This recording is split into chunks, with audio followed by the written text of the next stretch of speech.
Okay, so hello everyone and welcome to the Digital Literacy Materials Showcase. Thank you so much for joining us today. I know this is going to be a really exciting and informative event, and I'm really excited to have you all here to see some resources that are being produced in Alberta. I would first of all like to thank our wonderful presenters today for taking time to share their amazing resources, their materials, their policies, their best practices, and just in general, what has been working or maybe even what hasn't been working in their organizations. So again, thank you so much for coming today. We all appreciate your time and the work that came into organizing this. A little bit of housekeeping. The meeting is recorded, and I hope to have the recording up by Monday. So Monday morning, you should be able to go and see it on the ASA website. We'll also be putting it in our newsletter and maybe on social media. So I expect to see it around as well. I will put in the chat just right now how to find that in case you haven't been on the ASA toolkit. I know we have people from out of province as well. So here's the link. It will be there by Monday morning if you're looking for it. Okay, next, an overview of the agenda. So for today's event, we will be hearing first from TIES, then Norquest College, then ECSD, Maple Leaf Academy, and lastly, ATESO, which is the second language professional organization in Alberta. Each presentation is from about 15 to 30 minutes, and there will be time for questions directly after each of the presentations.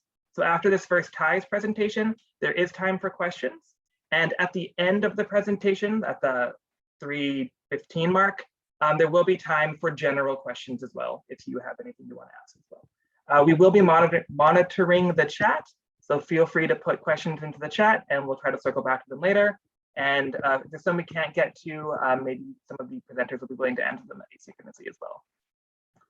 Okay, so without further delay, I would love to welcome our first presenters from TIES.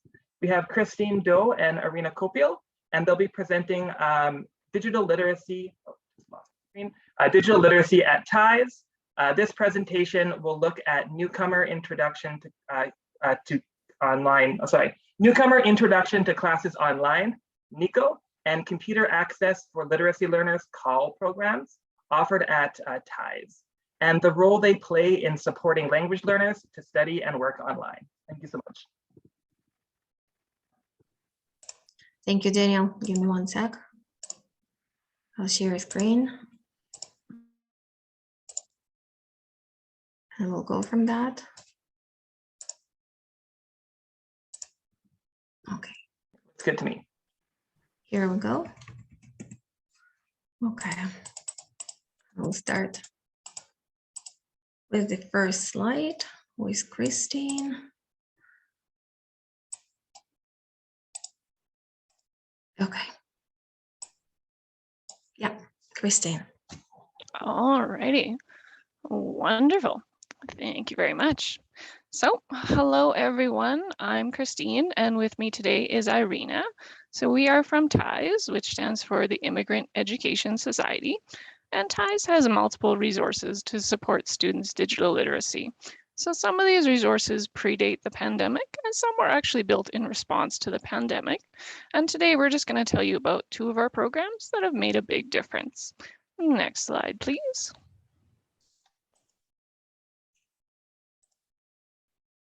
Thank you. So I'm here to tell you all about NICO.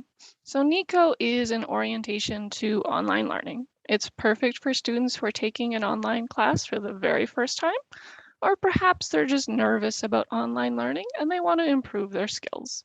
So NICO, or Newcomer Introduction to Classes Online, is here to help. So NICO is specifically designed for students who need basic computer skills to take an online class. So when we were developing NICO, this was actually before the pandemic, we found most of the other orientations at the time were for CLB 4 and above. So we designed NICO for CLB 3 and above learners. It's a module-based course, which is self-paced, accessible 24/7, and completely online. So NICO covers topics such as what to do when your internet isn't working, and some other basic computer troubleshooting, how to prepare for your first class. This can be things such as how to set up and join a video call, using Google Drive to save your files, and more importantly, how to find them again.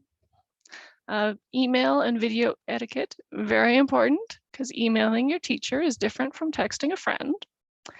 Internet searching and internet safety, the different types of online classes, study tips and time management strategies, and much more than I can get to in this short presentation. But you'll notice up at the top of our screen there, we got those cute little Bitmojis, and these are throughout the materials to cheer the students on as they go. Next slide, please.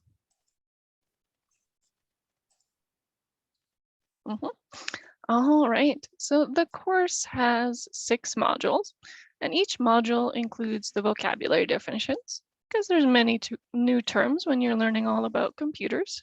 So this has been quite helpful. We've also included vocabulary practice. So yes, this is using Quizlet. I do love Quizlet.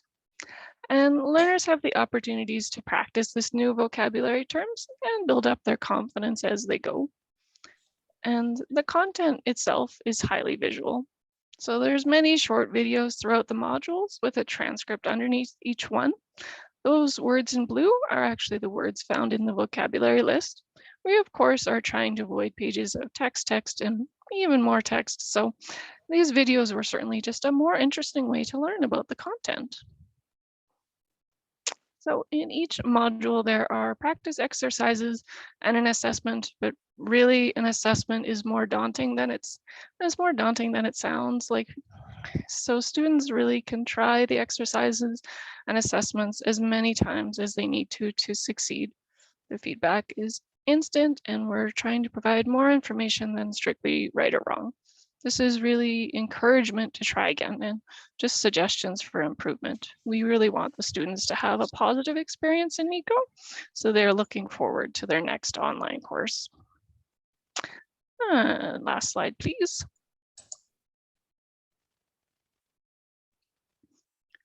NICO is a free resource for service providers across the country. So thank you to our founder, IRCC, and to Norquest College's PFOL, which was the inspiration for NICO. Lastly, NICO is 100% self-grading. You do not need your own instructor for NICO. My email address and the registration link are in the PowerPoint. I'm also going to add them in the chat box of our meeting today. And I always encourage staff and instructors who are kind of thinking about NICO just to register yourself in the class. You can have a look around, see what the students are experiencing, and then decide if it's right for your students. So if you're considering NICO, please just register yourself with the link on the screen. Yes, that is about all for me today. So thank you for your time and attention, and I'll now turn it over to Irina. Thank you. So the next program that we're going to talk about today at TIES is Computer Access for Literacy Learners, and the short is CALL. We call it CALL. It started in 2017, and it has already served more than 500 clients. It builds the basics of digital literacy for literacy learners, and digital literacy is grounded in everyday tasks. We do have flexible schedules, so our classes run during the weekdays and on the weekend. It's also very important to say that this program complements language programming because it helps a lot the foundational literacy learners with their online studies. From the recent research that we've done, 83% of clients reported having more confidence using computers after the course. As I mentioned, the CALL program is open to adult foundational learners, and we are funded by the Calgary Learns. Weekday and weekend classes are different in length. So the weekday classes run from Tuesday to Thursday, and it's 1.5 hour each. The weekend classes are on Saturday, and it's 3 hours each. But in total, our students spend 30 hours per intake, up to 60 maximum hours in the program. Currently, we offer the class online via Zoom, but we're looking forward to coming back into classes because it's easier to help adult foundational learners with digital literacy when you are in class. We also have dedicated volunteers who have been with us for 2 years and more and helping our instructors, while some of our students are being given the feedback. This is just an example. The volunteers are working in the breakout rooms and are addressing the individual needs of the clients. Learners are awarded certificates upon successful completion. So the course is for 30 hours. The successful completion is based on the observations of the instructor and at least 75% of the attendance for the clients. We are also proud to have the laptop lending library for our COL program. We were given the funds from the Calgary Learns and the Alberta government to purchase the laptops, and now we have the laptops that we can lend to the clients who do not have the devices at home. Technically, we accept everyone. It's not only the clients from TIES. The thing that I wanted to share with you about the teaching practices is the needs assessment. So we looked at the best practices in the LINC program, and because we are serving the adult foundational clients, which are from CLB1 to CLB4, and also we do have the clients from the literacy classes, we implemented the needs assessment, where the instructors at the beginning of the course addressing the individual assessing the individual needs of each student in class, and afterwards trying to address these individual needs and help each and every student in class. About the resources that we use, so I mentioned that we started the program in 2017, and since then we have been using multiple resources in our classrooms. But the first thing that I wanted to mention is the materials developed in-house.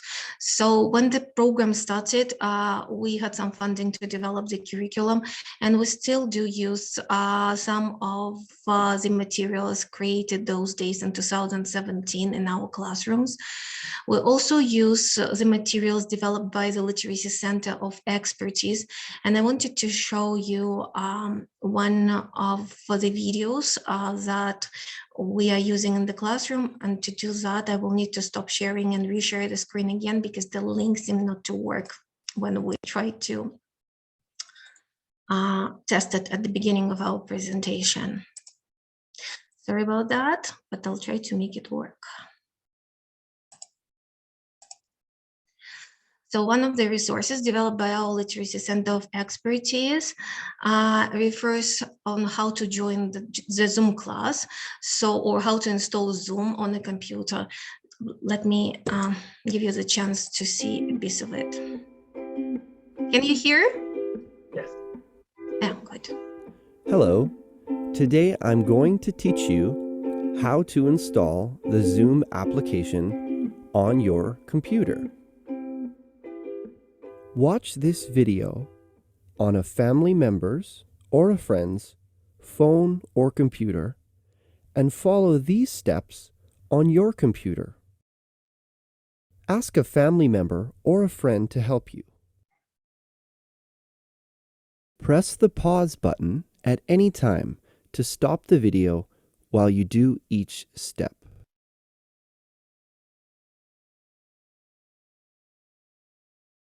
Step 1.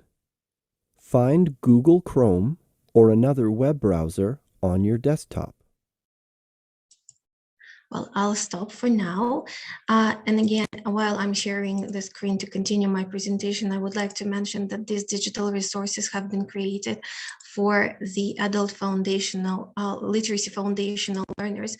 So that's why the speed of the explanations and the rate of speech is rated so the students can understand it better.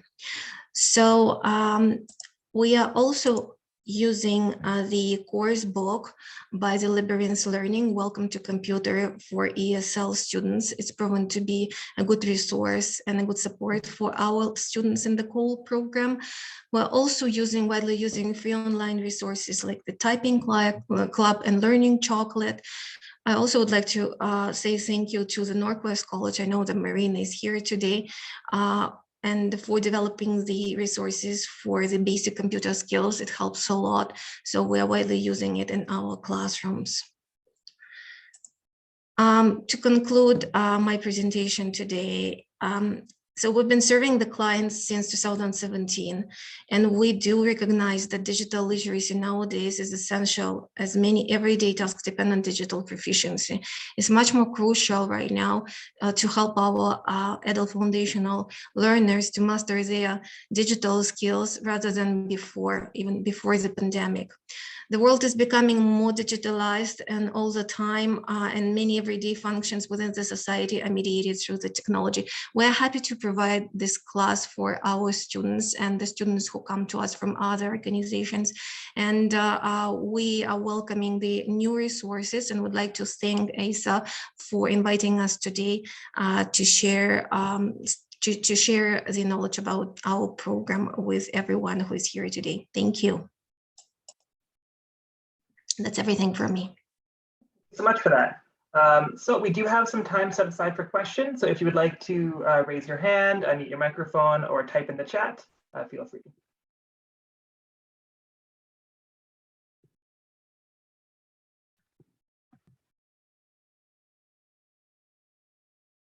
Seeing some thanks. I do have one question. Were these adapted to be online during the pandemic, or were they intended to be online before the pandemic? You mean the course itself? Yeah, the courses, yeah, NICO or CAL. Christine, would you like to go first with NICO, or you would like me to start with CAL? Sure, I can talk about NICO. So NICO was actually pure coincidence that we ended up launching just at the very beginning of the pandemic. Which worked out well in a way because it was there was a big need for NICO then, as everyone was kind of going to an online class for the very first time. I see another question in the chat here. NICO is aimed more towards PCs rather than MacBooks. About the CAL program, we started in 2017. It's long before the pandemic, and our students were in the classrooms those days. And those days we were teaching the students the simple features, how to work with the keyboard, how to use the mouse. We do this right now as well, but we also focus on the online delivery and easing the stress of students who are in online classrooms. And one of the examples is, let's say, how to use the Zoom video. I hope I answered the question. Yeah, okay, thank you. I see Brant, you have your hand up, so go ahead. Hi, Irina. Nice to see you again. Hello, Brant. How are you doing? Yeah, nice to see you. Good. So I have two questions. One of them is small, but were you aware that CAL is already an acronym in language learning? And the C for the old acronym is computers? Well, I don't think so. And what is that acronym for? It's computer assisted language learning. It's making software to It's help. making software. No, I don't think so. At that time when I don't think so. At that time when the proposal was written for the first time, I believe in 2016, might not have been. It's a fairly old acronym. Yeah, might not have been aware, but thank you for bringing it up. Because I know right now we have another CAL program also with the acronym CAL in the city. Interesting. The next question is, and I was trying to piece this together from your slides, but how do you deal with the scaffolding paradox? That is, it's very difficult to show someone how to use a computer when they can't use the computer. So if you're not sitting with them face to face, using the computer to teach how to use the computer is a paradox. Well, that's a paradox, and I know, thank you for the question, a very interesting question from a different perspective, right? So most of our clients are already enrolled either in the LINC program or in the other program. So when they come to us, they already know how to turn on and off the computer. So also when we meet with the clients at school while providing them with a laptop, some of them will also do a short introduction. It's like telling them and orienting them what it might be. But teachers are widely using the sharing screen function via Zoom, as well as using the different tools with the help of the picture support and modeling. So every time it's happening, so I feel like it supports the learners. Do you get the learners to share the screen? Or the Yes, teacher? that's one of the major tools that our instructors are teaching the learners. I was just observing one of the classes, and the feedback, technically the classes starts every day with each and every student showing the teacher how to share the screen. Yeah, so we are inventive. We're trying to make it work, and I feel like our instructors have been successful in that through different pains, but at the same time through different challenges and efforts. I feel like they succeed. I think there's a related question in the chat. Do you find that family members usually help learners with the instructions? Yeah, family members help a lot. Also, what I've witnessed during the classes, while observing the classes, while helping the instructors and the classes, is that let's say the student doesn't understand the instructions provided by the instructor. So students also ask their family members, yeah, some kind of language brokering. What can we do?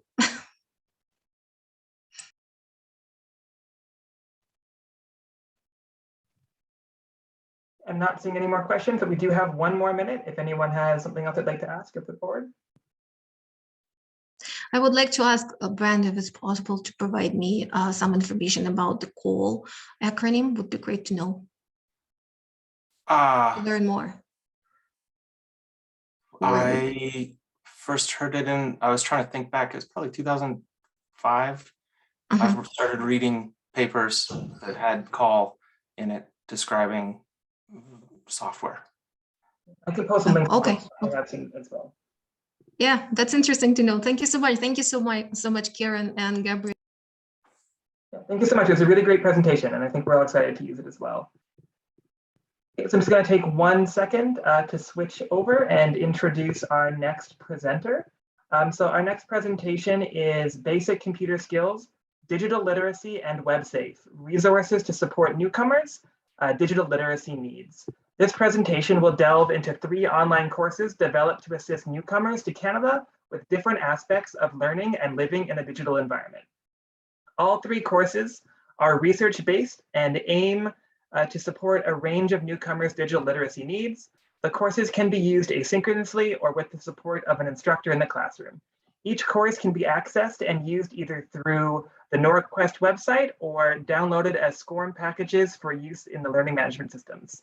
Okay, thank you so much, Marina. I'll let you take it over. Perfect. Oh, and courses include basic computer skills, digital literacy, and WEBSAFE. Perfect. And Daniel, I just want to check again. You can hear me and see my screen okay? Yes, that's perfect. Okay, perfect. Good afternoon, everyone. Daniel, thanks for the introduction.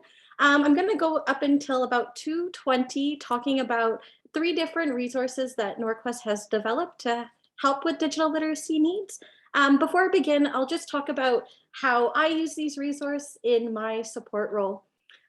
So my name is Marina Siuk. I am a LINC instructor.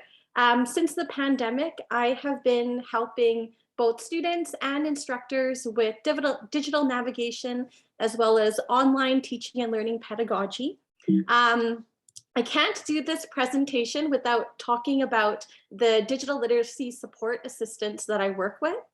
For this presentation, I'm just going to talk about the student-facing side. So really to help LINC learners on board to the technology they have to use, some of the supports that we provide in our role is digital onboarding. So we'll do orientations for new students at the start of term. We do onboarding halfway through. So we'll do another workshop, but we'll also have one-on-one appointments in person and online that students can access. We have drop-in support on campus where students can come by at any time, as well as digital literacy workshops to help get students comfortable and more confident online. So with our digital onboarding course, this is for new students to our LINC program, or if instructors identify students who could use the onboarding class again, they're invited to attend our workshops. And this is a Moodle course that we've developed to help with our onboarding. We do onboarding 2 or 3 times a term, so it's always nice to have the resource already developed and ready to go. Our onboarding workshops are split into the different categories you can see on the right side. So we try to teach students how to log into Moodle, how to join a webinar, how to participate in a webinar. Those are what we find basic, just so that students can get online to meet their teacher, especially before when we were all online. And then additional ones like how to log on and check your email, information about their LINC class, like maybe their classroom, their schedule, and then how to complete coursework. I'll just check the chat quickly. Does anybody know H5P? I'm sure that's been thrown around throughout ever since the pandemic. But H5P is such an amazing tool that you can use to help onboard your learners. I'll just show you an example. So this is how to participate in a webinar. You can see that students can come here, watch a video that shows the webinar tools. Webinar. You'll learn webinar tools. First, let's take a look at your microphone. And I'll just pause this. It goes over, now that you're in a webinar, how do you turn on your mic, your camera? How do you access the chat? Very basic skills that students would need at the onset. Then the instructor would go ahead and scaffold and teach more skills. What I really like about H5P is you can upload a video, and at the end, students can either watch the video again or continue to the next lesson. With H5P, we were able to create activities where students have to watch a video and actually complete the tasks. So I'll show you this one here. They watch the video to learn how to participate in a webinar. And you'll see here, this is practice. So you can see it says click or tap to turn off your microphone, and it's blinking to show students where to click. I love H5P, and I find it's really nice for low-level students as well. Next, check your camera. Click or tap to turn your camera on. And then here's just a quick example where now they're going through the guide. Click or tap to turn your camera on. They see the icon, they can click and continue. You will see a video preview. So all of this started from our onboarding course. And through these, we were able to see the digital literacy skills that students really needed. In our workshops, we saw students from foundations all the way to level 7. And some of the digital literacy skills that students need to know is what Christina and Irina talked about earlier: mouse skills, computer skills. And that's where I'm going to move on to the basic computer skills course. This can really help your students learn how to use and navigate the computer. In the digital onboarding workshops that we have, we meet students and we ask them to bring in their own device, the ones that they're going to be using in their online classroom, so they know how to use the device. Some students will come in with trackpads and they're not sure how to navigate it because they use a mouse. Sometimes it's double clicking. If you ever have to teach double click, students will double click, but it's 2 times slow.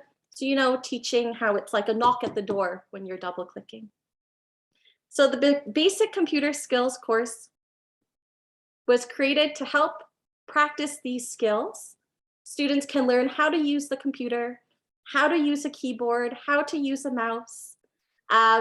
They can learn about their internet connection too. Sometimes when students come to these workshops, they'll bring their laptop, but they won't bring their charger. So small things that students need to know. Even internet connection, sometimes I'll ask students, do you have Wi-Fi or are you wired in? and they'll bring their charger, showing that that's what connects them to the internet. So some things that they can learn: navigating computers, logging in, photo sharing. This is recommended for CLB 1 to 4, but I find that higher levels can really use this for review too. You can see all of the different modules. The blue in the first column is more of the basics on operating. On the right-hand side, you can see there's college help, how to read an email, how to share photos, active learning, active participation in webinars, and so on. These are some screenshots. Just because of time, I won't demo it, but there's also always a welcome screen showing the lesson time. Our activities are broken up into different parts, so it's not overwhelming for students. And these are some examples where students learn the vocabulary. They can see both the real picture as well as the animated picture. And it's a video that just goes over the keys and what students will see. There's also lessons on how to type letters, use the space bar, shift and cap locks. Really important for students if they have a username and password to get online to their course. So how to access this link or resource, I'm sure Daniel will send it out after, but I'll go ahead and put it into the chat. The Computer Basic Skills course can be accessed on our Norquest website. There's a quick video that will go over what I just talked about, what you'll find. And then down below here are the activities. You can grab the link, use it in your class, or send it to your students. I recommend these activities be used in the classroom with an instructor, not really for independent learning, unless you've taught it and now you're sending it for students to review. So that's the basic computer skills course. The next one I want to talk about is the digital literacy course. In our program, we do have a LINC online program where students can choose to do full-time completely online or part-time completely online. Usually I find that students who choose the online courses do have a bit of digital literacy skills where they're able to navigate, use their mouse and keyboards, but maybe they need a little bit of practice on maybe time management, digital citizenship, digital netiquette, and that's where this course comes in. This is the screenshot on the Norquest website. I'll go ahead and link it again after. You can access the lessons from the website here, or you can download the package and put it into your own learning management system. So you'll see here, the topics are digital citizenship, digital netiquette, rights and responsibility, privacy and security.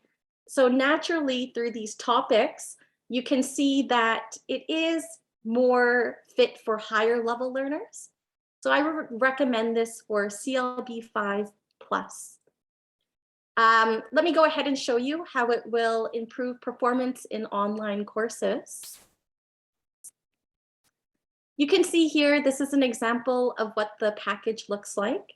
Students can go ahead and navigate on their own using the navigation panel. And this one here is a lesson on netiquette.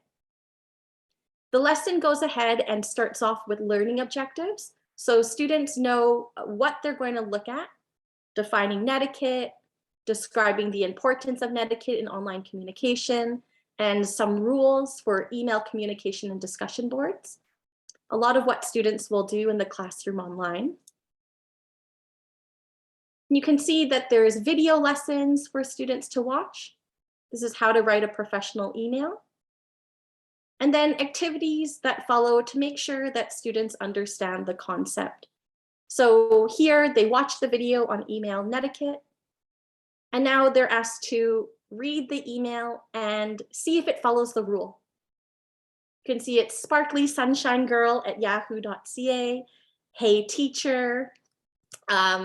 this is what it looks like, where students can click on the different hotspots and see if it's appropriate or not. So for example, for number 3, maybe don't use all cap locks. It looks like you're shouting, and maybe use a proper greeting, especially at high level courses, if they're going to transition into higher level learning. These screenshots are some examples of activities. This is a drag and drop do or don't activity. For example, don't type in all caps. Maybe don't use jokes and be sarcastic with your classmates. It'll drag and drop and self-check for the student. So to access the digital literacy course, it is on our website. If you don't have a learning management system, you can click on Start Course here. And it will bring you to the navigation panel where all the topics are on the left-hand side.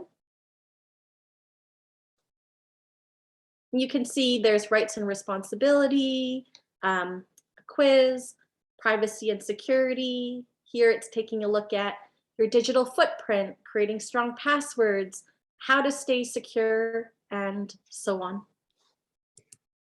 SCORM files are here, and these can be downloaded and put into something like Moodle or Avenue, for example. So lots of different resources. I use all of these in my workshops. If I meet a student in my workshops for onboarding where they need support, I'll go ahead and send these resources out to the instructor as well, in case they want to use it in their class as well. My last resource is WEBSAFE.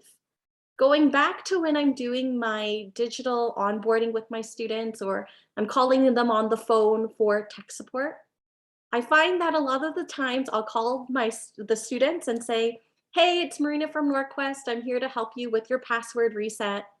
And students are over the phone willingly giving information that can be used against them if I wasn't a teacher calling them for that information. Sometimes students online, they need support with their portfolio or homework. So I'll meet students online, I'll get them to share their screen, and I can see everything. With Microsoft Teams, I can get control of their computer and navigate it on my own. So WebSafe is to teach about privacy and security, but also how to counter digital disinformation. I think this is a really important one now, especially with COVID, things that you might be hearing in the news. So again, this course too, as well as the other ones, it's designed to be an asynchronous resource, but you can integrate it face-to-face or online. All of the different courses that we created, we did get consultation from students and teachers specific to WebSafe. Here, 500 newcomer English language learners and teachers, SPOs, were consulted before creating this project. And they saw that social media like Facebook, Twitter, Instagram, email, text messages, that's where students saw the most disinformation online. Next were phone calls, followed by emails and text messages. So we heard that it was needed and the resource was created. And one thing to note about WebSafe, it's not just about the loss of your time or resources, but it can be emotional or psychological for the person being scammed and their families as well. I'll show you a few videos right at the end. For the course organization, here you can see the different modules, looking at email scams, phishing scams, common scams you might see in Canada. What I can think about right now, COVID. I got a text message last week telling me I get $250 if I got the shot. With tax season coming up, you might be getting text messages from the CRA saying you're going to jail if you don't file your taxes. So really important for newcomers. Social media and false news, online shopping, job website scams, safeguards online, and then digging into disinformation. as well as Government of Canada processes. So it's fully loaded. And this is an example of what the course looks like. Same thing as the digital literacy course, where you have your welcome, your learning objectives, videos, and interactive components. I'll go ahead and show you an example of this one here. Uncle Ahmed is in trouble. If you look at the screenshot, you can go ahead and take a quick read. But you can see that these are real life stories that maybe you've heard about or you've seen a text message of. I'm writing with you with a lot of sadness and worry. I went to Vancouver, someone stole my suitcase, I need $5,000. I'm gonna go ahead and play the video. Just let me know if you can't hear. So this is what it looks like. You can see here in the first part of a real story, someone receives an email that might be a scam. You'll never believe what happened. It was just a few weeks ago. I was out for a walk. It was a beautiful day in the park. I found a great spot to relax. I brought my tablet with me so I could read my book. I got a notification on my tablet. It was an email from my Uncle Ahmed. The email said Uncle Ahmed was in trouble. I got worried. He was asking for $5,000 right away. Something seemed strange. Why would Uncle Ahmed need so much money? Okay, so that's an example of the video just introducing the scam. When students click continue, you can see it's interactive where it asks, what is the best way to help Uncle Ahmed? What would be a good idea? Do you reply to the email, send the money right away? Reply to the email and ask for more information? Contact your uncle and ask what's happening, or email people to raise money for this. So it goes through the story, questions, and so on. You can see it on the side here, followed by a real life situation at the end. These are some other learning activities. Students might ask to take a piece of paper and pencil out, copy information down. You can see there's audio to support learners, flip cards, really interactive. And the resource is also in French, so please feel free to check it out. I'll throw it in the chat at the end. And I'll go ahead and just show one more video that I find really important, especially with all the disinformation out. Reference guide includes all of the activities, glossary, videos, and transcripts.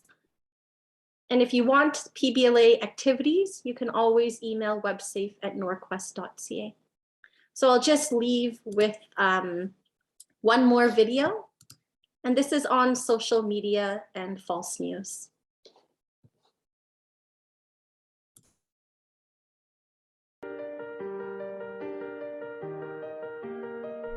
In this video, two people saw a news story.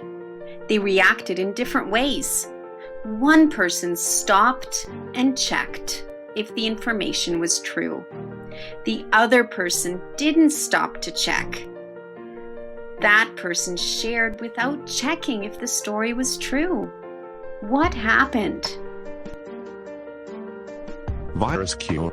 Companies will charge $25,000 each dose.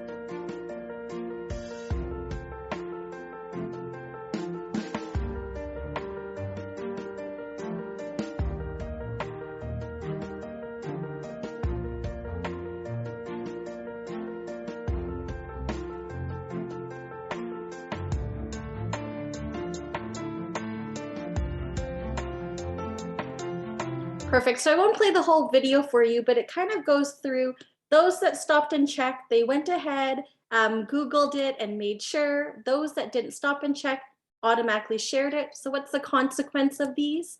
You can see with Google, nothing is found.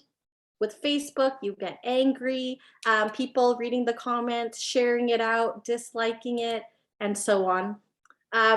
Here, if you stop and check, the student would say, no vaccine has been found yet. Many companies are looking for a vaccine. But then on the other side, you can see more dislikes, more anger, and sharing because they didn't stop to check. Really great for newcomers and students just because they're online using these tools. So we should be keeping them safe. For further questions or support with access to the resource, please call me or email me, marina.siuk@norquest.ca. This can be importing it for use in your shell or anything about the resource. Thanks, everyone. Thank you so much, Marina. And we do have about 5 minutes set aside for questions. So feel free to type in the chat, raise your hand, or just turn on your camera.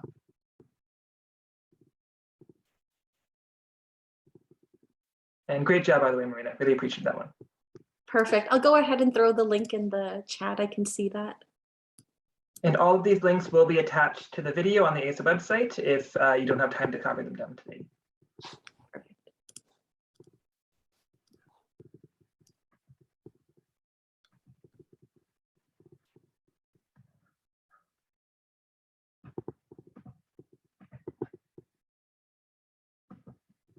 And you did mention there are PBLA activities they can email the college for?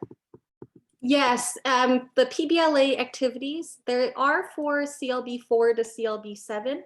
But yeah, for sure, email WEBSAFE@norquest.ca.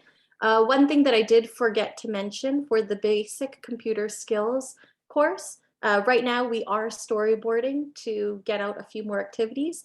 The next one will be on passwords. Really exciting stuff. If you ever have students working on passwords, the shift, show password, all of the symbols and requirements that students need to get on. But Daniel, thank you for having me and nice to share the resources with everyone. Thank you so much for coming today. Okay, we are going to switch presenters. So I'm just going to give Diana from ECSD co-host. There you go.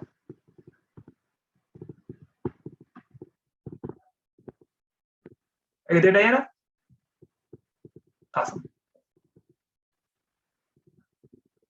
Sorry, I'm trying to locate my screen right now. Can you see it, Prezi? I can see it, but it's a little bit. Oh, there we go. It's full screen now. Is it full screen? For me, yes. Okay, so sorry, just to confirm, you see my Prezi, you don't see my blue screen. No, I just see your Prezi. And I do see your tabs at the top as well. Okay. Okay, sounds good. So good afternoon, everybody. My name is Diana Agudelo, and I am the academic coordinator for ECSD LINC. ECSD LINC created something called Digital Literacy Progression Lists, and that's what I'm going to be presenting today. Okay. So what I'm going to be talking about is pretty much these points in here, but if there are any questions or comments, feel free to shout out at any moment. I'm not able to locate the chat right now, so maybe if anybody can help me with the chat, that will be great. For sure, I'll be monitoring. And I don't see your slides changing if you did change your slides. Okay. I still see digital literacy progression list. I'm in the background slide, is not changing? No, I still see the original slide. Okay, so I'm just going to try to share again. How about now? Is it the background slide showing? Yes. Okay, sorry about that, and thanks for letting me know, Daniel. So going back once, yeah. So ECSD LINC is located in Edmonton, and we partner with Edmonton Catholic, of course. We experience as anybody else, they shut down in COVID-19. And prior to that, we did not have a lot of digital literacy going on. So as many experienced, we were pushed into using it. So we started piloting this list back in August 2020. And what we did was to look at ESL for All, the resource for the literacy stream in the LINC world, specifically pages 24 to 28. Something that everybody needs to know about ECS LINC is that we are a big organization with 85% of literacy classes. So we specialize in literacy. We do have a little bit of CLB classes, but they are not the majority, and that shapes how we created these lists. Our literacy classes are literacy only classes, so we don't have literacy students and non-literacy students together. We separate them, so that's also another difference, because I know we are in a great position and not everybody is in that same position. And also, many of you maybe discovered that using WhatsApp was very useful with our newcomers, because they were very into it. They knew how to work it out. So we adopted WhatsApp into our digital list and our teaching and communication. We also have to work under the umbrella of Edmonton Catholic. So we work with Microsoft products, and therefore the logo on Teams. And we also looked into Avenue, back then was just Moodle, or Learn IT to Teach. So we are kind of going to be using those three tools into our digital literacy list. Okay, just going to the next one and checking with you, Daniel. Do you see the progress slide now? Yeah, I do. Okay, thanks so much. For those that are not familiar, this is just a screenshot of ESL for All. The book is on the top, is the purple one. And down below in blue, it's what the pages look like from where we got the information. So ESL for All presents digital literacy in a continuum, where there is an emerging, building, and expanding process. So ESL for All does not prescribe, does not say which levels do what. It's just through this continuum that they present the information. So that's what we did, looked at this continuum and tried to adapt to our own programming. Okay, so that's a little bit of a closer look. What we did through consultation. So we consulted all of our teachers, daytime, part-time, even our student advisors. And with their expertise and experience, we kind of gave levels to specific skills throughout the continuum. Okay, so this slide talks about the participants. As I told you, we started in 2020 and we consulted the teachers. We consulted our PBLA leads. Our student advisors were able to give us specific information that teachers would not know, of digital tools that teachers need to encounter in their real life and that needed to be addressed in our list. So very useful to use our student advisors. And we also have a curriculum advisory committee internally. So those are some teachers, and they also gave their piece into this. Okay, so here are some implications before I show you the list. As I told you before, we use WhatsApp and mainly for communication, and we use it for all levels from foundation to CLB6. We avoid Zoom, and therefore you see that I'm a bit scattered right now because it's a policy from ECSD, and then our option to Zoom is Teams. So what we end up doing is separating the digital tools by level. So foundation 1L and 2L use WhatsApp and Teams according to their capabilities. So most likely the 2Ls are using Teams, not the foundation and the 1L. Same goes for CLB1 and CLB2.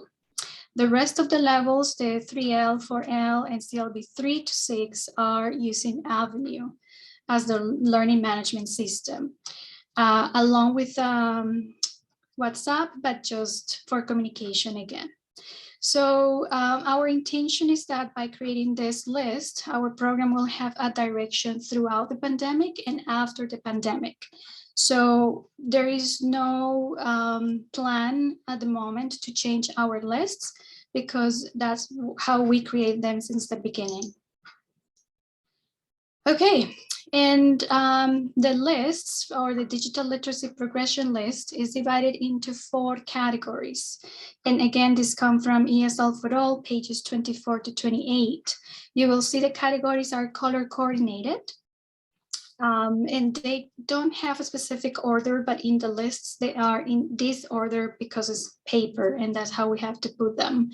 So developing familiarity, understanding information, creating, and digital citizenship, which is a little bit of what Marina was just talking about. And these are the lists. So altogether, there are 8 pages. And you will see the colors popping out as well here to differentiate the categories. They are totally available for anybody who has access to internet, and I will show you in a bit where those are. But before I take you into the details, there are more considerations to keep in mind. So we just need to remember that depending on the student's background, a student may be more familiar or less familiar with digital literacy, and that's totally apart from the level they're studying, right? Same goes with numeracy if you're doing literacy and so on. So with that in mind, we did try to put levels to the skills, but then we're also saying there could be students that are doing more or less. So of course, keep that in mind. These lists are a good source for planning and teaching, but we're not encouraging teachers to use them for assessing at the moment. So we're not asking our teachers to do this list on top of everything else and therefore promote a student or not. This is simply a support about digital literacy. Throughout the lists, you will see display symbol. And that indicates when the skill appears at a particular level. And when the symbol is dark, really dark, it means that we are to focus more energy into that level and that particular skill. And when the symbol starts to fade off, then it means that less focus or attention will be given to the skill. We also have the wording exposed to, that was part of the consultation, mainly in the low levels of literacy, where teachers said we're able to show, but we're not able to really ask students to do something about it. So we agreed on naming it exposing students to the skill.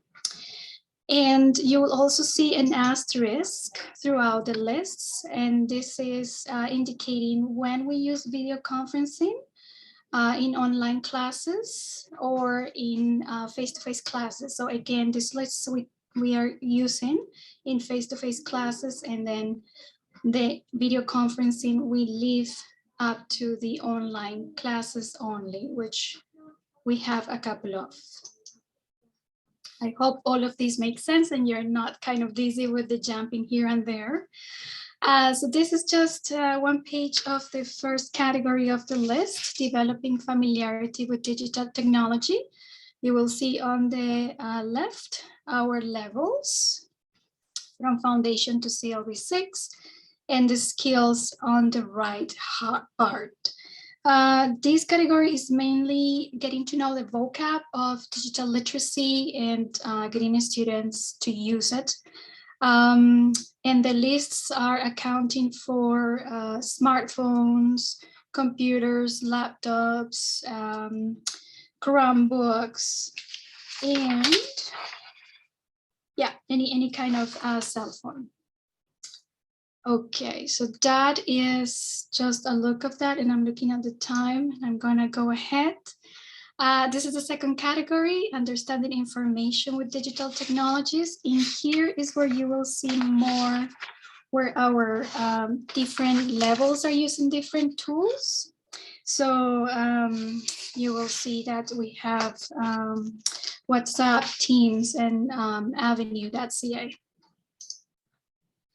The next one is creating with digital technologies, and creating could be very simple in the foundation level as taking a picture, or very high end in maybe CLB3 and up with writing emails and using the school email. And the last category is demonstrating and understanding digital citizenship. And you will notice that everything here is the same color. I'm talking about the play symbols, because we agreed that all of these items or skills were pretty important to protect the students. Okay, so where is this located? Well, it is in our literacy website, which is LINC Literacy at ECSD. So that's a screenshot in there. And very quickly, hopefully you can see right now the literacy website. Is that true? Yeah. Okay, excellent. So there is this tab in here with literacy skills, and the first option is literacy, digital literacy. You scroll down and you see the lists. You can zoom in, zoom out. You can print directly, download, or search. So again, that will be LINC Literacy at ECSD. It's open to everybody. And that's pretty much it. Thank you for having me, and I'm ready for questions if there are any. Thank you so much, Diana. And I did put the link in the chat for you as well. Thanks so much, Daniel. Oh, I found the chat. And no questions in the chat yet. It's just people saying they like the resources. I do see one hand. Brent, yeah, go ahead. Hi. Hi. Earlier in the presentation, you said that there is no, that the CLB levels and the digital literacy levels are independent of each other. That's right. That's But what then ESL for all says, right? Right. And I'm totally on board with that. I am a little bit confused why certain digital literacy skills are associated with higher levels where others are at lower levels. Is this just a priority ranking? It was based on the teacher's input. So based on what they knew they were able to do with their classes and the tools that they are given to work with. And I totally understand how some things would work for us and will not work for other organizations. We all have different ways of setting things up, right? But yeah, our teachers looked at these skills and they determined when or which ones they could do according to their expertise.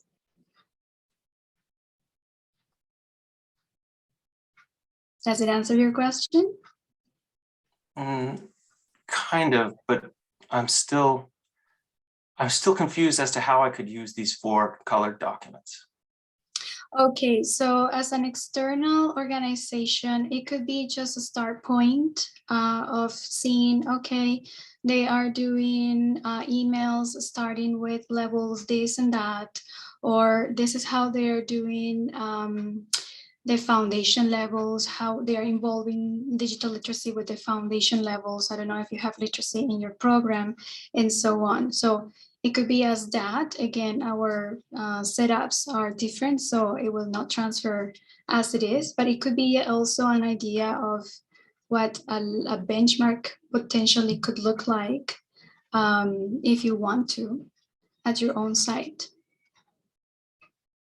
In some other meetings I've attended, there's been some desire to maybe not exactly formalize, but make kind of an expectation list. Like if I have a CLB3 who's done CLB1 and 2, are there some digital literacy things that I could kind of expect they've been exposed to? Like not always and not universally, but I think these documents are a way of building towards that and saying, here's what might be reasonable, actionable, timely, kind of SMART goals for what teachers can accomplish. And that's something I've seen in other meetings in the sector people are looking for. That's right. So I don't know, I think that's my time, Daniel. I think we're good on time. So if there's one more question, feel free to jump in, anyone.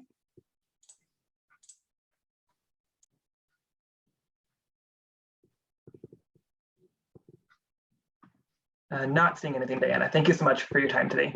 Okay, thank you. Okay, and I do need to give presenter rights to one more person, so just bear with me for 1 second.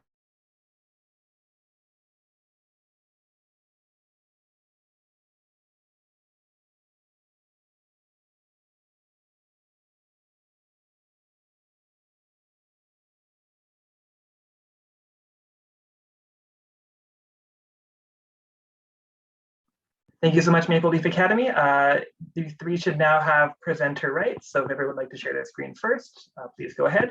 And I'll just do a brief introduction. So from Maple Leaf Academy, we have digitizing developments at MLA, also known as Maple Leaf Academy. They will talk about their experience with and the tools used in the digitization of administrative documents and processes. Our experience with various online platforms and tools such as Teams, Google Meets, Google Classroom, Zoom, Avenue, ESL Library, tools, resources, and techniques to help students with digital literacy, and lots of Avenue tools as well. So thank you so much to Elisa, Kevin, and Justin for joining us today.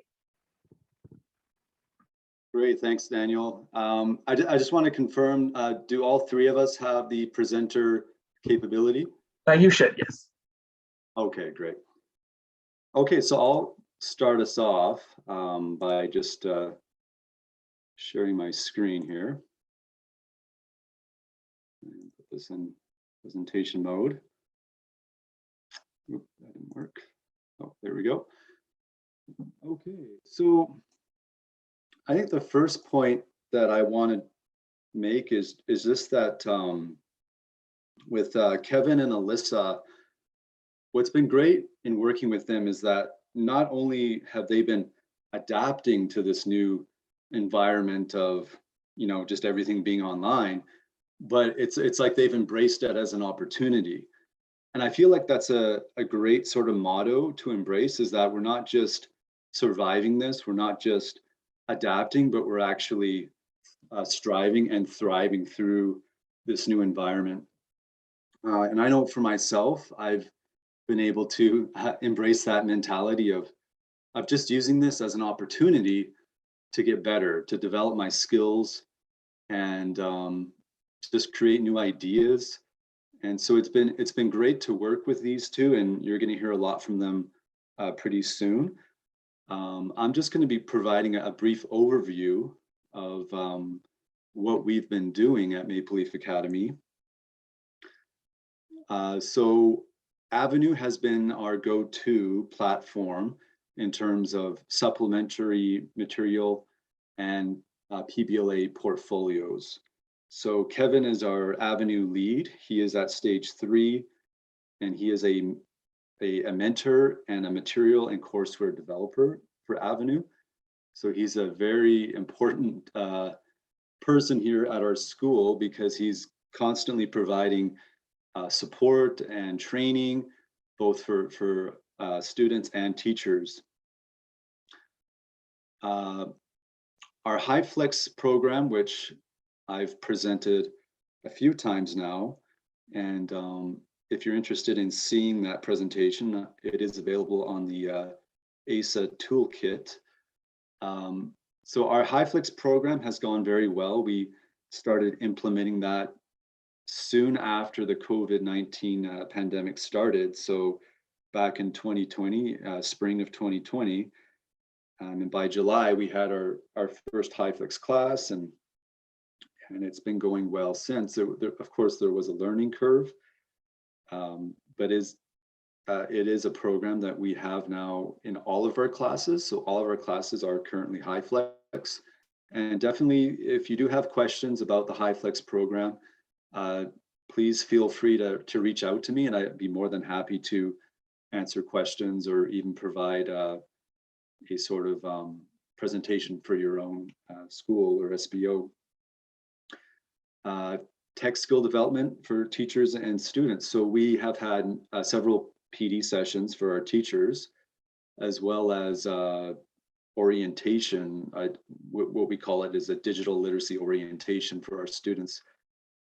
Currently, we haven't applied that for this semester because all of the majority of our students are all returning students, but for the first few semesters, we were implementing these orientations just to make sure that students knew how to use some of the basic functions.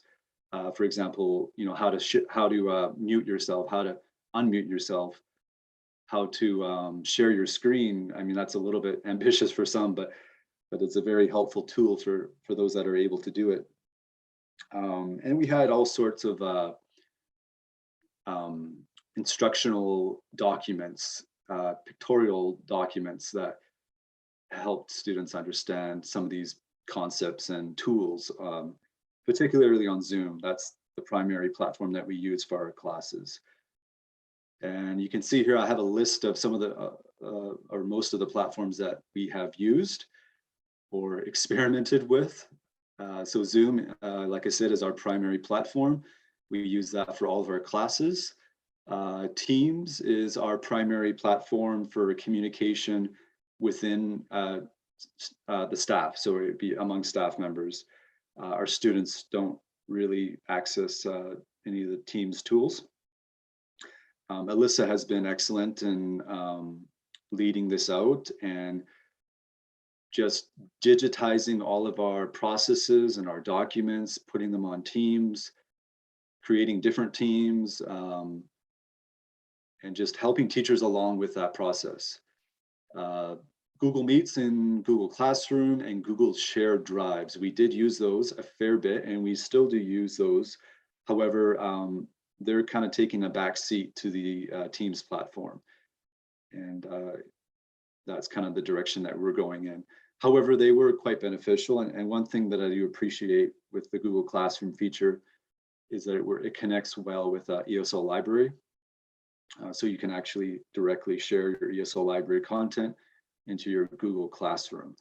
And just sort of I guess I should have said this before, but my role at the school is I'm the academic manager, but I also teach in a few of our classes. So I kind of have the benefit of seeing things from both the teacher's perspective and management. And then SchoolSense.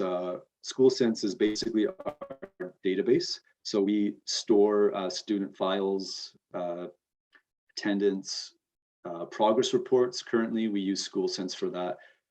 However, I do think that we will be using the Avenue progress reports once those are up and running. Yeah, and so it's been quite an interesting journey just to have learned these platforms and to see which ones we prefer and which ones we're going to stick with.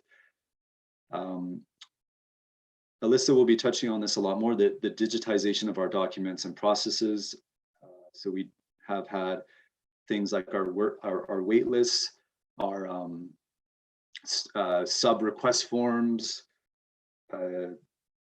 all this sort of internal forms and documents that we've been able to put them online and just teach teachers how to use those in the online capacity. Test integrity, of course, is one major concern with the online environment. And so one of the tools that we have implemented to ensure validity is our laptop lending library, which lends out a Chromebook to a student that only has a phone.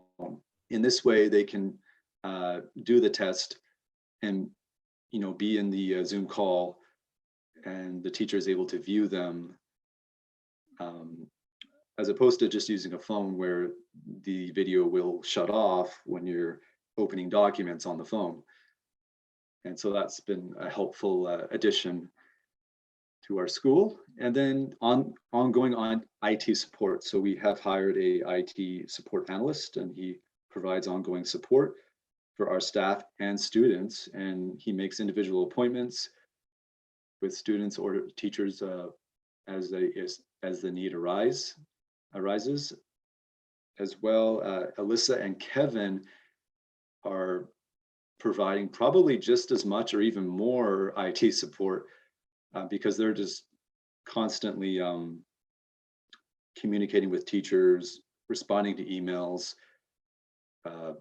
helping primarily our teachers, but students as well with their IT concerns and struggles. And then just a quick note on cybersecurity. We do have police, the Calgary police, that come and visit our school, and they provide a workshop on cybersecurity. So how to protect yourself online, two-factor authentication, being careful with public Wi-Fi, how to create a password that's appropriate and a password that's going to keep you safe, and just various things like that. So that's another resource that has been helpful for us. So I'm now going to turn the time over to Kevin, and he's going to go over some of his experience with Avenue. And then after that, we're going to hear from Alyssa on more details on the our digitization of documents and processes. So I'll give it to Kevin. Okay, thanks, Justin. I'm going to share my screen here. Okay, can everybody hear me? Yes, we can. And see an Avenue screen? Yes, as well. Okay, cool. So I'll talk about Avenue, but first I'd like to talk about a few examples of students who have had success since the pandemic began.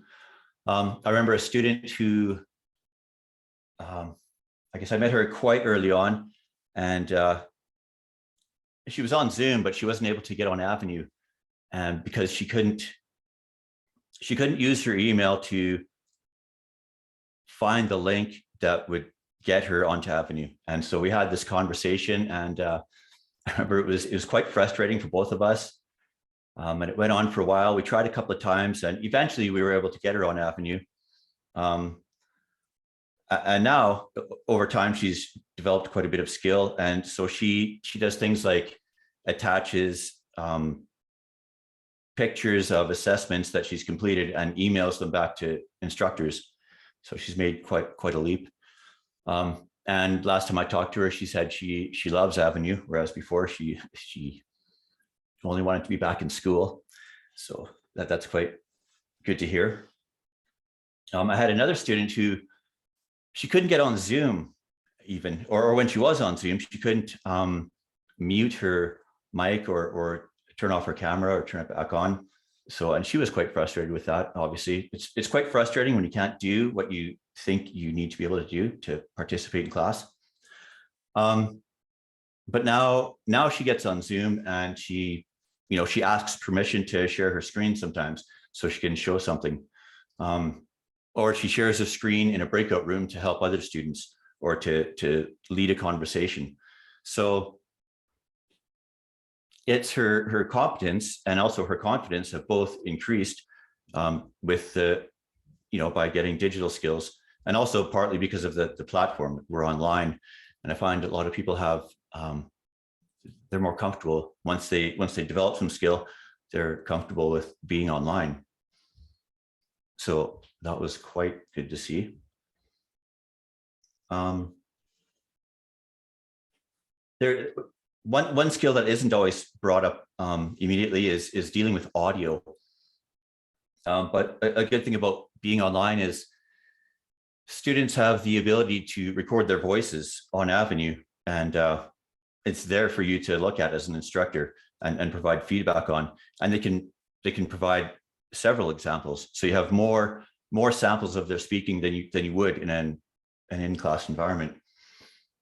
But the problem is sometimes browsers, the permissions are set so that they can't use their microphones, and they don't know what to do in that case.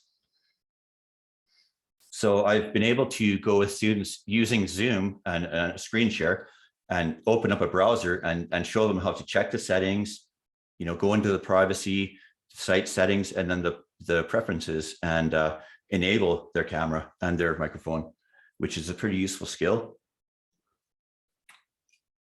And it's actually a skill that maybe not all instructors have either, but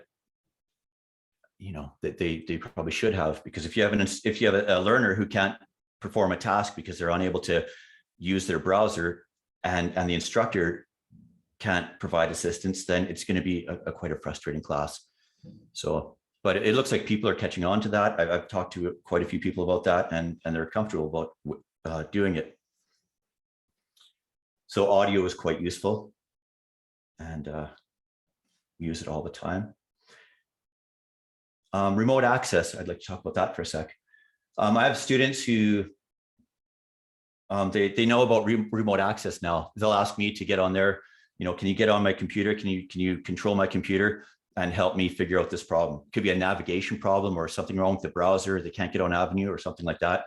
So I'll get on just at their request and try to solve the problem. They know about this because we've done in many of my classes things where, for example, we'll learn about using your mouse, highlight, copy and paste, right click, double click, and we'll use the keyboard, Control C, Control V, that kind of thing. Watch some videos, do some reading, do some comprehension, but it's not the same, obviously, as actually doing the work. So a lot of times I'll open up a Word document and then give a student remote access to my computer and have them do tasks, follow instructions on my computer. So they're quite familiar with it now, and they're familiar with Word, and they have been developing quite useful skills. I guess another thing I want to mention about Word is it is a great tool for online. And for sure, when I start a class, I'll open up Zoom, I'll get share screen happening, and then I'll open up a Word document, and we will together produce material through our conversation. And a lot of times things will happen during a class where it wasn't what I was planning, but the discussion just evolves. And so we'll have questions and answers, and this will appear on a Word document. And at the end of the week, I'll edit this document and send it to my students, which was actually something that started because they requested it. It used to be that I would use a Word document if I needed to, but after class, it would just, I wouldn't need it anymore. But they started asking, can you email that to me? So it's become a best practice for me for every class, every week, and they seem to benefit from them. So Word is a great tool. But let's take a look at Avenue here. So, what can I say about Avenue? There is so much that you can do with this platform. H5Ps are something that was mentioned. These are great. Quiz, I think the quiz activity type is what I use the most because it's just so versatile, and it includes a lot of data for the instructors.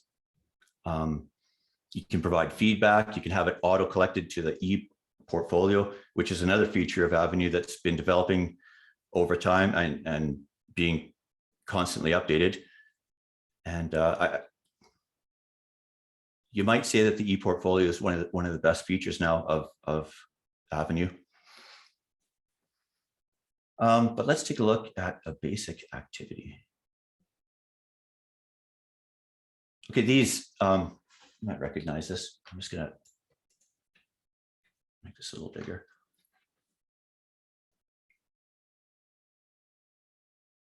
Okay, so when students see this icon, they know they're gonna have a conversation. It could be writing, it could be speaking, but this is a forum. So here's one, using computers.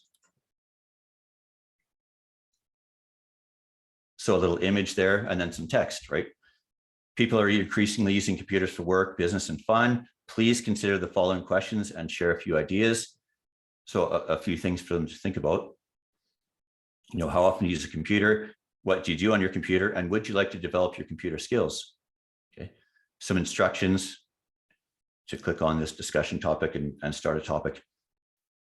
I like the forums because they're just using language that they have to express their own ideas. They're not giving you back phrases that you've been studying. It's not formal. It's just however the conversation evolves. And they're talking to each other. So these are great.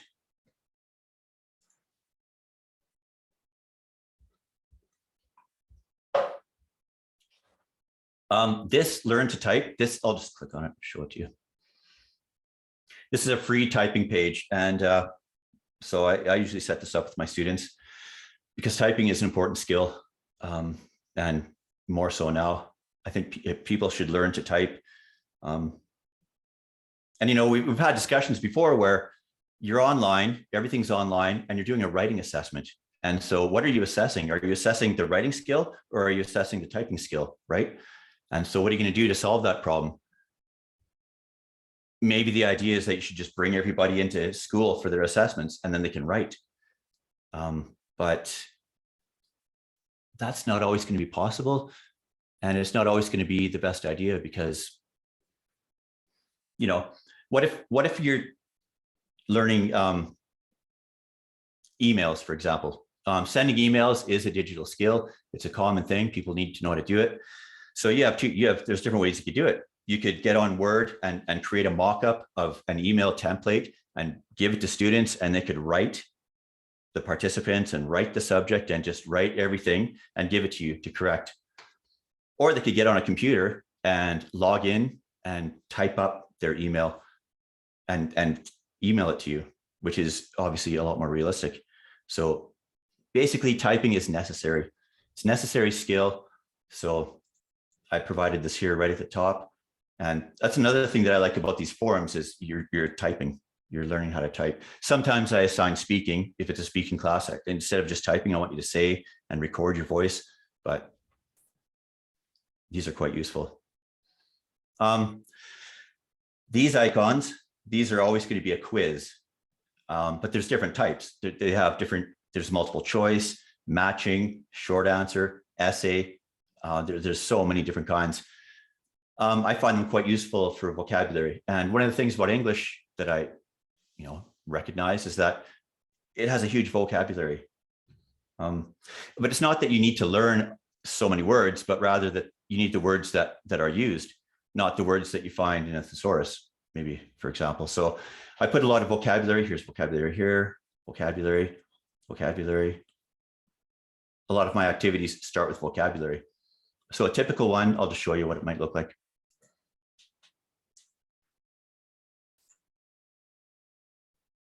So a simple matching. Here's the word. You can see this. Here's the audio. Finally. And then here's the choice, right? I didn't always put the audio here, but again, this was something that was requested by students. It was a reading class. We didn't really talk about speaking and listening, but I had a student who said, if we had audio here, it'd be great because then we'd know how the word is actually pronounced. So because of that, I started putting audio in here. So the students do contribute a lot of suggestions and help make the course more useful, which I appreciate. Anyways, a lot of activities will be just like this: word, audio, and choice.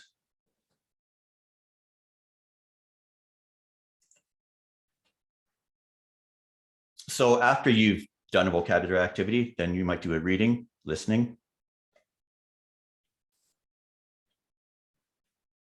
Here's a picture of a mouse. This is a pretty short text, some vocabulary here.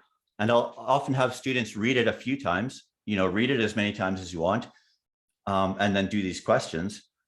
I have the audio here because I find that, I'll ask them to read it however many times they want, and then listen to it and just follow it with your eyes and see how your reading pace is. You can often improve your reading pace.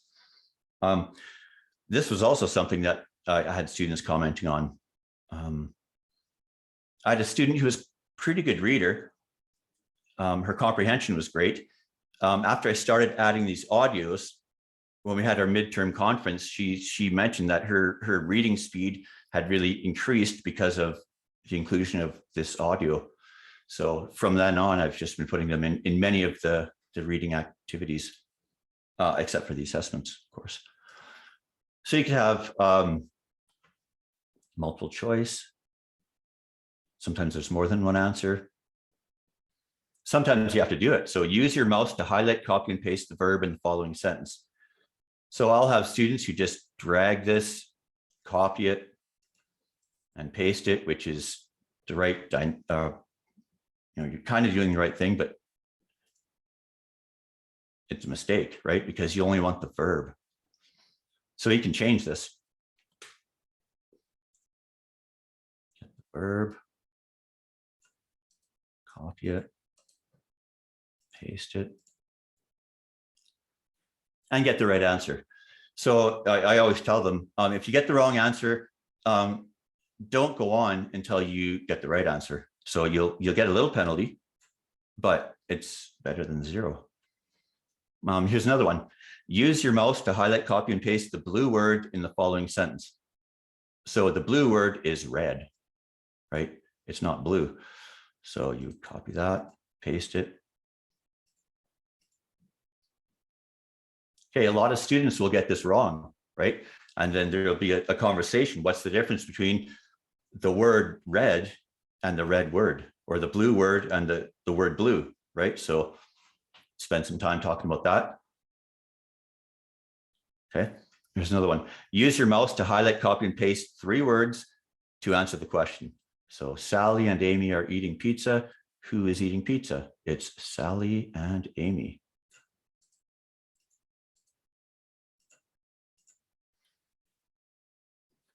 And so on. So you can use these quiz questions to practice skills that you're learning that are quite practical.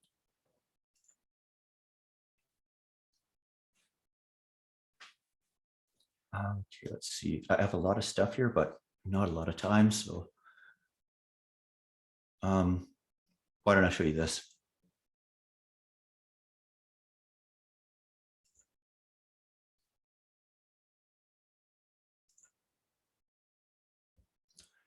Okay, so you can put video into these quizzes. So you could demonstrate what you're talking about. I'll just play this for a minute. We can highlight, copy, and paste with our mouse buttons. To begin, move your cursor to the beginning of the text you want to copy and paste. Next, hold down your left mouse button and drag across the text. Then release the left button. Now, right-click on the highlighted text, go down to copy, and left-click. After you copy the text, move your cursor to where you want. So basically, they can watch it happen, because you might have learners who don't have experience doing this, and watching it happen and just hearing it could be quite useful. And then the text is here. So probably what happens is they watch this a couple of times. But when they're answering the questions, they're probably going to refer to the text. And then a few questions that require you to do the skills that you're talking about. But we won't look at these ones, are pretty basic.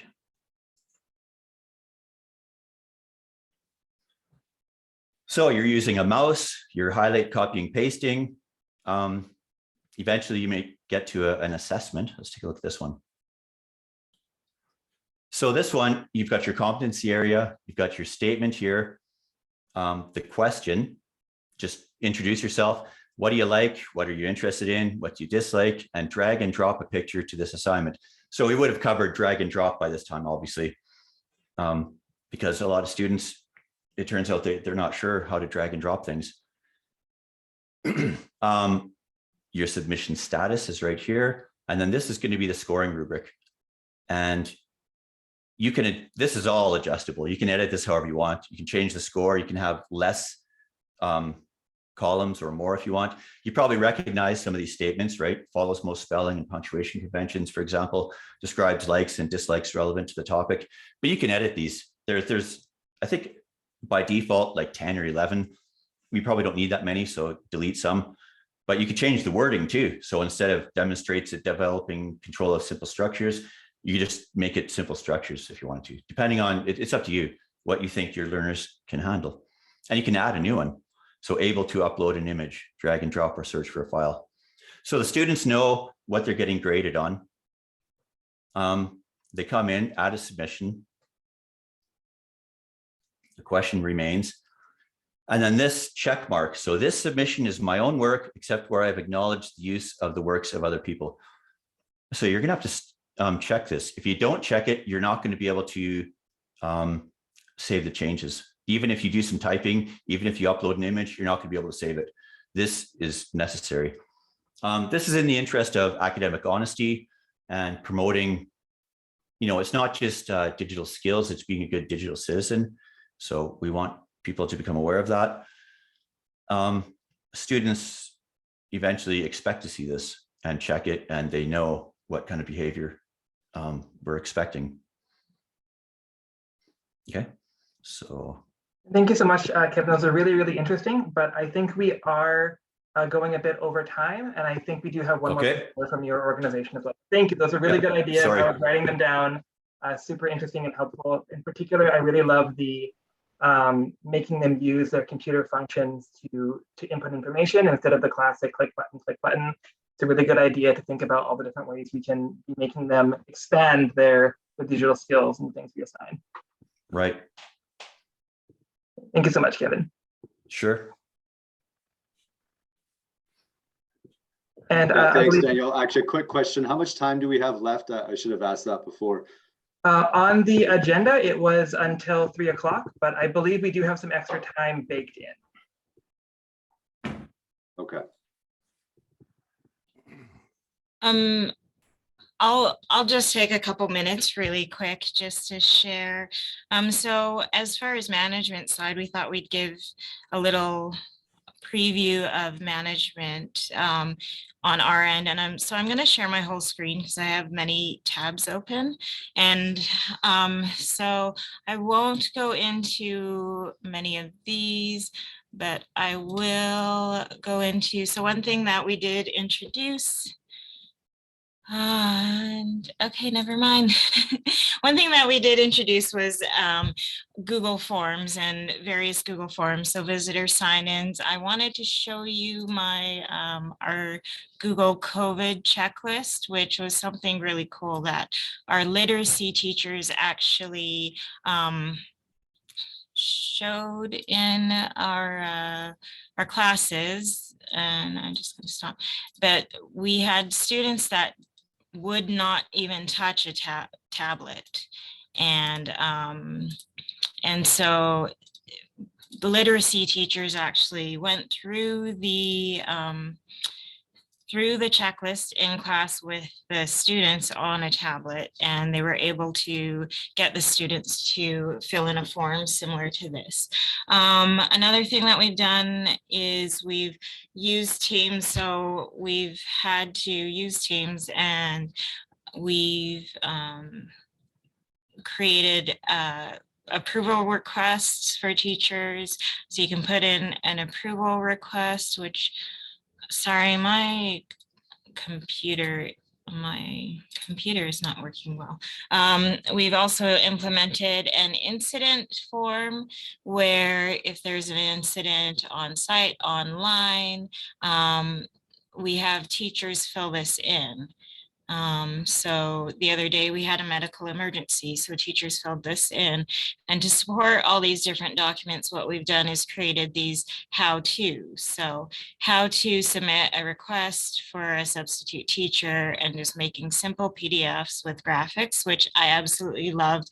All the other organizations who had a lot of the graphics and had a lot of very simple things. So as far as management side, just showing the teachers how to use these different digitization of implementation of these documents, these processes.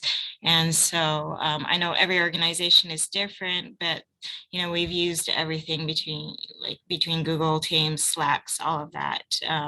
And so one has its pros and cons, others, same thing. And so I encourage you all to, you know, choose what's best for your team and really be patient with them. And that's any other questions? I can delve into this further, but I know in the interest of time, I will not. Yeah, thank you so much. Maybe we could share that on the website and people could be asking you questions, or we can continue that conversation in the chat as well today. If there's any other questions people have from Maple Leaf College. I think I will make time for 1 or 2 questions. So if anyone does have a question for this presentation, please feel free to raise your hand, unmute your microphone, or type it in the chat. And thank you again for your presentation today. I think there's a lot of really interesting ideas there that we can incorporate into our classes and also into our training.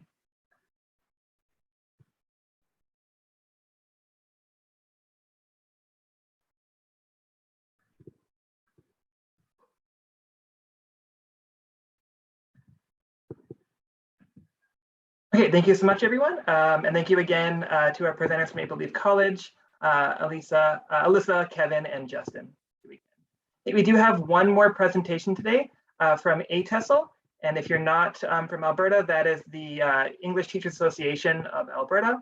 And I believe, Hurley, you do have presentation rights.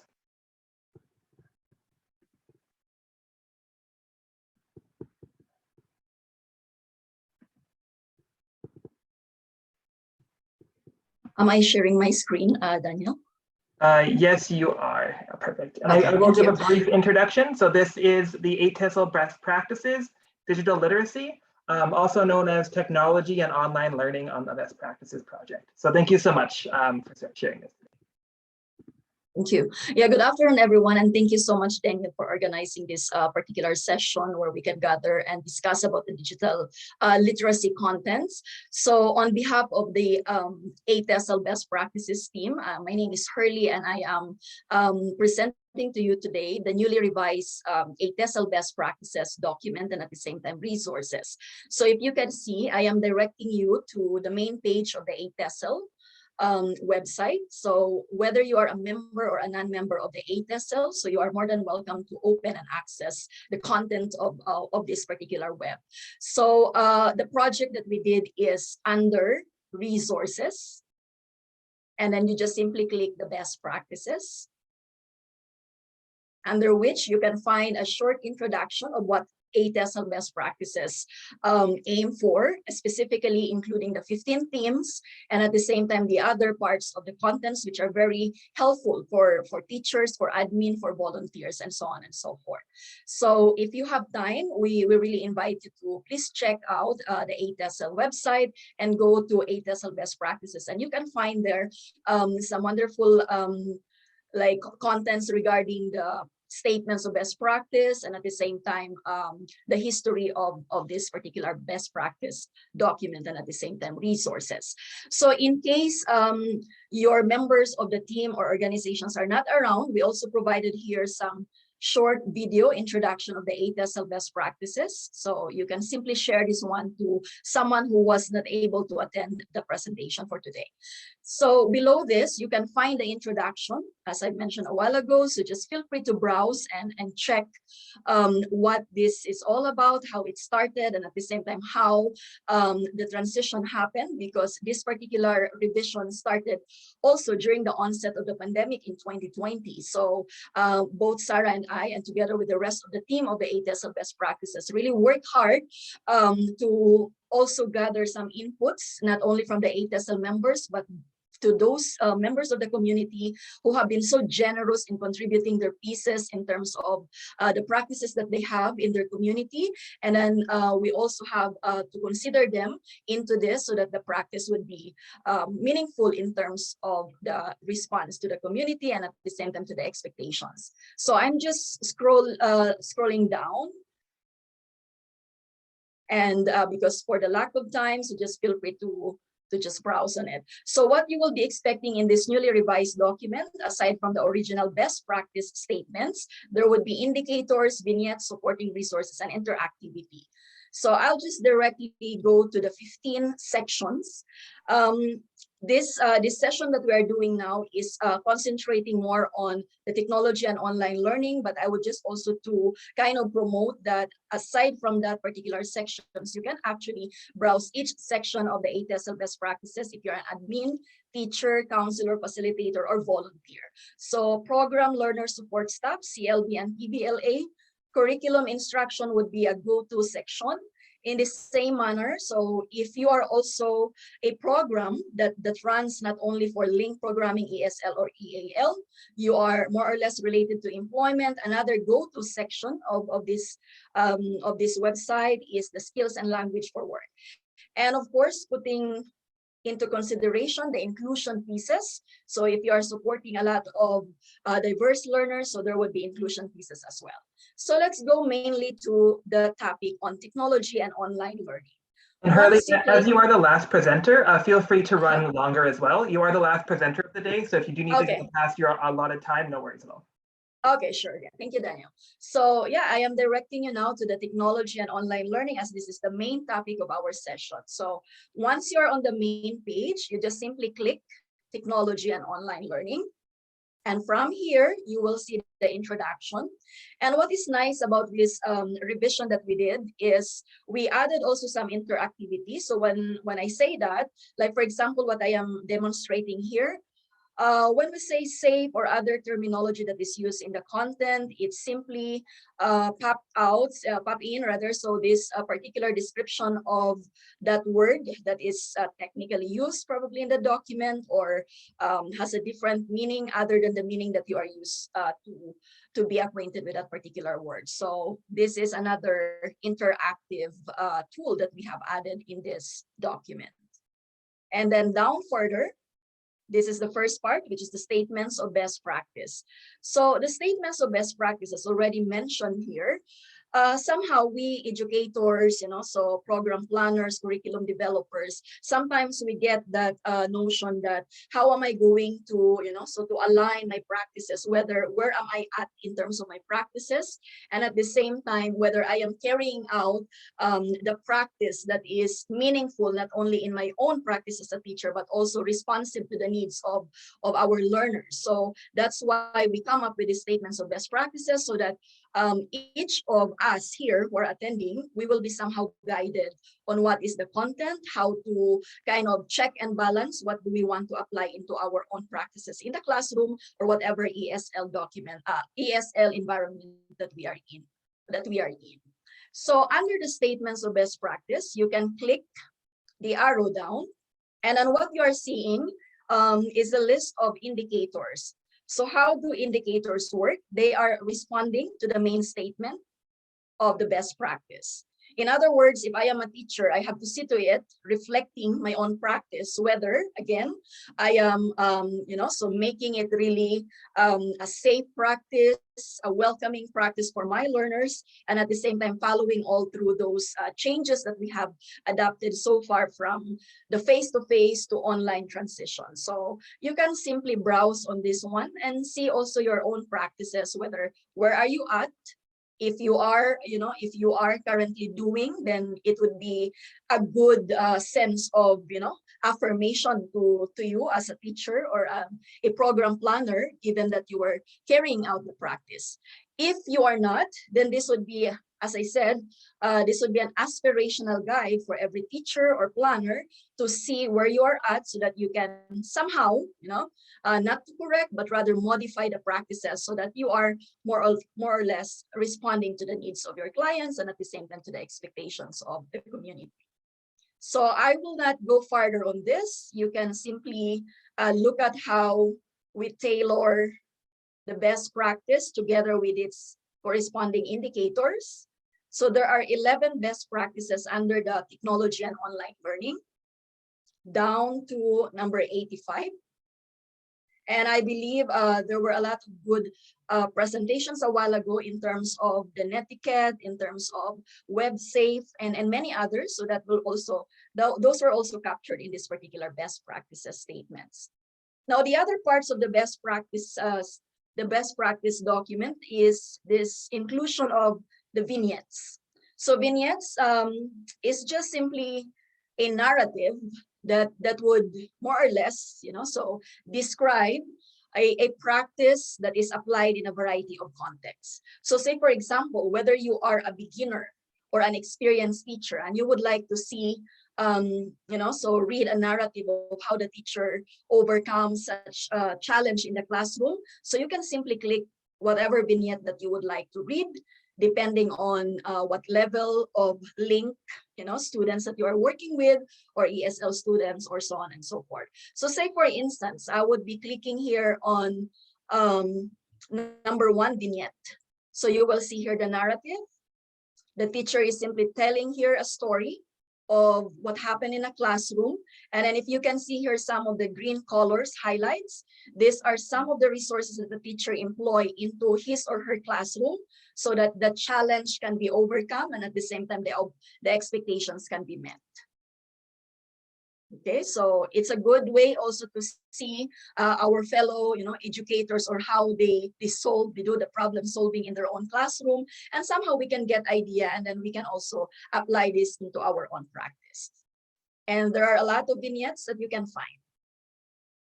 So I will not click into that. I'm just simply showing to you a sample that feel free to explore, and there are a lot of this one that can probably reflect your own practices. So references and PD resources.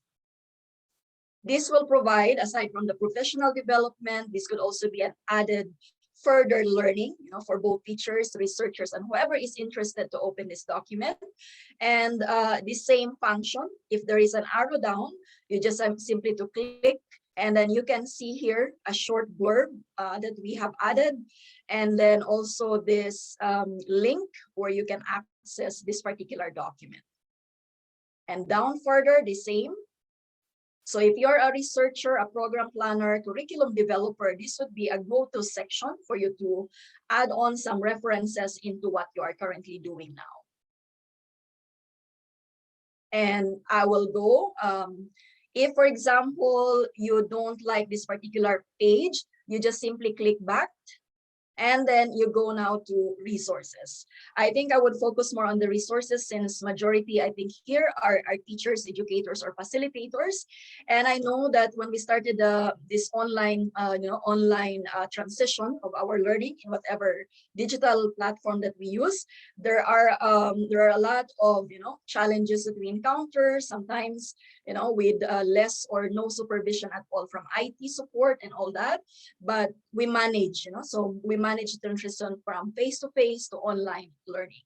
So what do we expect under resources for the classroom? This houses here a lot of information, a lot of materials, resources, ranging from videos, PDF copies that you can actually embed in whatever LMS that you are using. And I believe some of our colleagues who presented a while ago, they mentioned Moodle, Google Classroom, and so on and so forth. So this is very ideal in such a way that you can, simply click. So if I am going to open ABC Internet Matter, I'll just simply click on the link, and then you will be directed to ABC Life Literacy Canada. And if you want to show your students or give them access, so to have these particular materials as their homework, etc., you can just simply click and open a PDF file, and then see it for yourself, whether this is appropriate for your learners in terms of the language level. Then you can have them as homework, or if not, you can also use this one as a resource material directly embedded into whatever LMS that you're going to use in your classroom or respective organization. So let me just go back and then back again so that you will be directed to this. And then I believe Kevin also have shared a GCF. So what he shared is also added here. And I also have heard about Marina. Thank you so much. So we have also added a lot of resources from Northwest College, and the same expectation as Marina has mentioned a while ago. So you just simply subscribe to the online courses available in Northwest, and it's also housed here in ATES on ATESL website. And of course, the main go-to section, which is Tutela Collections and Resources. And the other one that I have to mention is, I know that we've been mentioning about the scams and fraud and all that, which will really help our learners. So this could be an additional thing that you can put into whatever LMS again. So scams and fraud, this is a project that is joined by Immigrant Services Calgary and that of the City of Calgary, in partnership of the City of Calgary. This is really a good video that demonstrates on how, a newcomer can be prevented to be into this scam bait or fraud baits. So you can again embed this one into your LMS. So let me go back. And the same, so whatever it is that you are looking at, you can just simply click the arrow down, look for the link, and then you will be directed to the main page. So that is the resources for the classroom. The last one is tools and apps. So these tools and apps, so say for instance, I am a teacher who would like to go into a lot of interactivity, so applying for polls, quizzes, and games. So you can just simply click on this. Instead of you searching on the internet, we have it already housed here, listed for you, so that you can just simply click and then check if this is what you're looking at to be housed into your own LMS. And the same if you are looking for pictures, images, so we have it added as well, the links so that it's easy for you, and also the screencasting platform. So for example, I'll click one and you will be directed to this, and you can subscribe or register for free. So we are just giving options and a lot of flexibility for teachers, because I know, and we all know from on the part of the team, that having this particular, so transition from online to face-to-face and probably back to face-to-face again is quite challenging. But nevertheless, the ATESL best practices is here for you to kind of help. So both the admin and at the same time the educators. So again, let me just go back. If you are unable to find us, so go to atesl.ca. We are under resources, best practices, and you can find listing a lot of sections and resources. So thank you so much for the time. And I do not know if I still have time for questions, but nevertheless, I'll just have to put my email address here on the link, just in case you are interested to invite for a presentation in your own programming. Please feel free. And then I am adding also on the section. So Daniel, I'm already done. Thank you so much, Shirley. Opportunity. There's a lot of information, definitely something to go through, spend an afternoon. There's so many resources, so many things to find. One thing that I personally really liked, I put it in the chat, was the self-assessment checklist that's available at the bottom of a lot of the different categories. You can see how your program, if there's any things that maybe you're missing or could work towards over the next couple of years. And I believe there's a version for individuals and for programs as well. So yeah, useful thing for me. We do have some time for questions for Hurley and for ATESL. So please feel free to type them in the chat or raise your hand or unmute your microphone.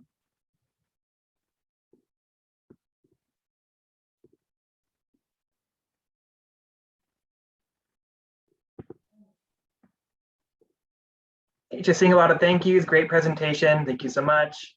It looks like we do not have any questions for Hurley, and we do have 1 or 2 minutes left. Does anyone have any final questions, final resources they'd like to put forward? Any ideas for further showcases in the future? Let me know.